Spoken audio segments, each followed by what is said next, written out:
So students, আমি আজি বিদ্যুৎ প্ৰবাহৰ চুম্বকীয় ক্ৰিয়া পাঠটোৰ ইম্পৰ্টেন্ট এমসিকিউ কেইটামান ডিসকাস কৰিম। ফাৰ্ষ্টটো হৈছে সলেনয়েডৰ কুণ্ডলিত বৈদ্যুতিক প্ৰবাহ প্ৰবাহিত হলে চৌম্বক ক্ষেত্ৰ কি হয়?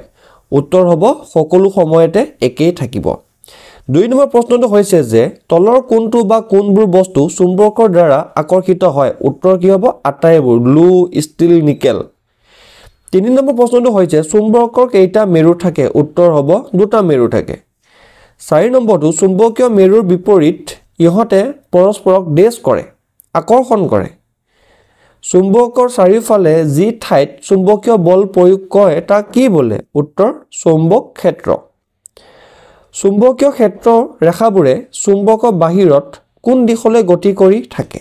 উত্তৰ উত্তৰৰ পৰা দক্ষিণলৈ। বিদ্যুৎ আৰু চুম্বক যে পৰস্পৰৰ সৈতে সম্বন্ধযুক্ত সেয়া কোনে দেখুৱাইছিল? উত্তৰ আৰ্মষ্টেডে। চুম্বকীয় ক্ষেত্ৰ ৰেখাবোৰে যেতিয়া পৰস্পৰৰ ওচৰলৈ আহে তেতিয়া চুম্বকীয় ক্ষেত্ৰখন কি হয়? উত্তৰ শক্তিশালী হয়। তলৰ কোনটো চুম্বকীয় ক্ষেত্ৰ ৰেখাৰ কোনো বৈশিষ্ট্য নহয়? উত্তৰ হ'ব তাৰ চুম্বকীয় ৰেখাবোৰে পৰস্পৰক পাৰ কৰি যায়।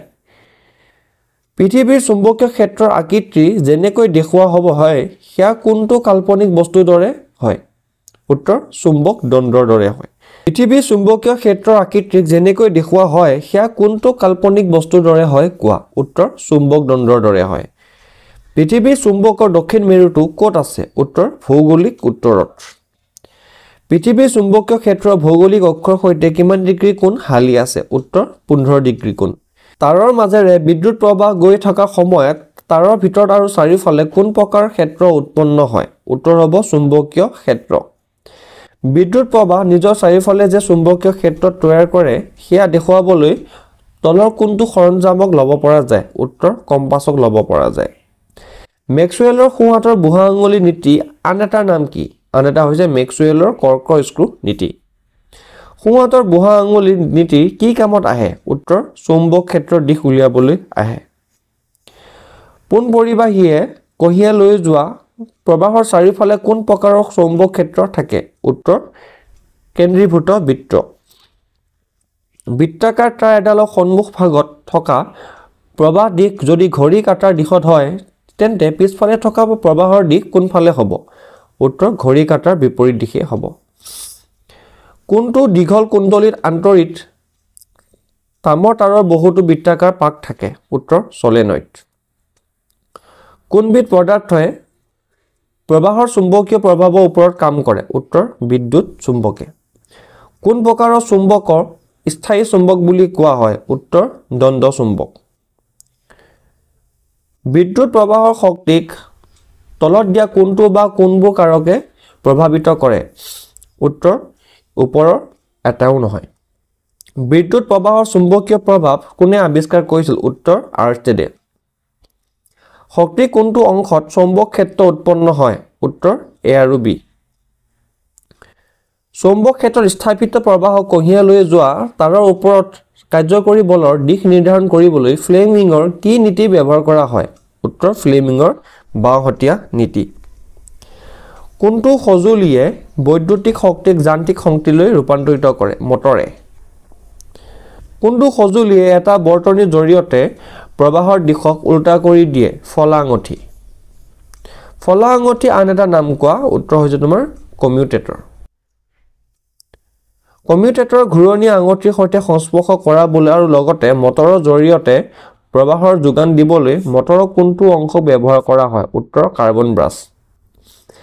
বিদ্যুৎ চুম্বকীয় আৱেশৰ পৰিঘটনাটো কোনে আৱিষ্কাৰ কৰিছিলে? উত্তৰ এ আৰু বি দুইটা, জোচেফ হেনৰী আৰু মাইকেল ফেৰাডে। বৰ্তনীত বিদ্যুৎ প্ৰবাহৰ উপস্থিতি চিনাক্ত কৰিবলৈ কোনটো সঁজুলি ব্যৱহাৰ কৰা হয়? উত্তৰ গেলভেনোমিটাৰ। কোনটো সুৰক্ষামূলক সঁজুলিয়ে বৰ্তনীক অত্যাধিক বোজা আৰু হ্ৰস্ব বন্ধনীৰ পৰা ৰক্ষা কৰে? ফিউজে। যি প্ৰবাহ কেৱল এটা দিশতে গৈ থাকে তাক কি বুলি কোৱা হয়? উত্তৰ প্ৰত্যক্ষ প্ৰবাহ। কোনটো যন্ত্ৰই যান্ত্ৰিক শক্তিক বৈদ্যুতিক শক্তিলৈ ৰূপান্তৰিত কৰে? জেনেৰেটৰে। সৰু জেনেৰেটৰক আমি কি বুলি কওঁ? ডাইনেমো। কোনটো যন্ত্ৰই যান্ত্ৰিক শক্তিক বৈদ্যুতিক শক্তিলৈ ৰূপান্তৰিত কৰে? জেনেৰেটৰে। সৰু জেনেৰেটৰক আমি কি বুলি কওঁ? ডাইনেমো। ইলেক্ট্ৰিক জেনেৰেটৰ কেই প্ৰকাৰৰ? 2 প্ৰকাৰৰ। বিদ্যুৎ উৎপাদন কৰিবলৈ পাৱাৰ ষ্টেচনবোৰত কোন প্ৰকাৰৰ জেনেৰেটৰ ব্যৱহাৰ কৰা হয়? AC generator. আমাৰ ঘৰত কিমান প্ৰকাৰৰ ৱায়াৰিং থাকে? 3 প্ৰকাৰৰ। শস্য বৰ্ধনী আশংকা এৰাই চলিবলৈ কোনবিধ তাঁৰ ব্যৱহাৰ কৰা হয়? ভূমি সংযোগী তাঁৰ। ঘৰুৱা ৱায়াৰিঙত অত্যাধিক বিদ্যুৎ প্ৰবাহ কোন পৰিস্থিতিত বৈ থাকিব পাৰে? এ আৰু বি দুইটা। এয়া হৈছে শস্য বৰ্ধনীত আৰু অত্যাধিক বোজা ল'লে। এটা চকেটত বহুত উপকৰণ সংযোগ কৰিলে কি হয়? উত্তৰটো হ'ব অত্যাধিক বোজা হয়।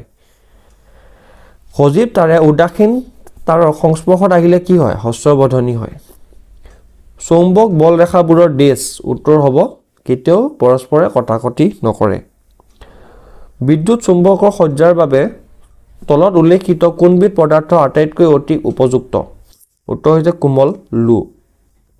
ভাৰতত পৰিৱৰ্তী প্ৰবাহে প্ৰতি দেশৰ পিছত দিশ সলনি কৰে। উত্তৰ হ'ব 1/100 ছেকেণ্ডৰ মূৰত। চ' ষ্টুডেণ্টছ আজিলৈ ইমানেই। নেক্সট ক্লাছত আমি ইয়াৰ পিছৰ কুৱেশ্যন আনচাৰবোৰ ডিছকাছ কৰিম। Thank U.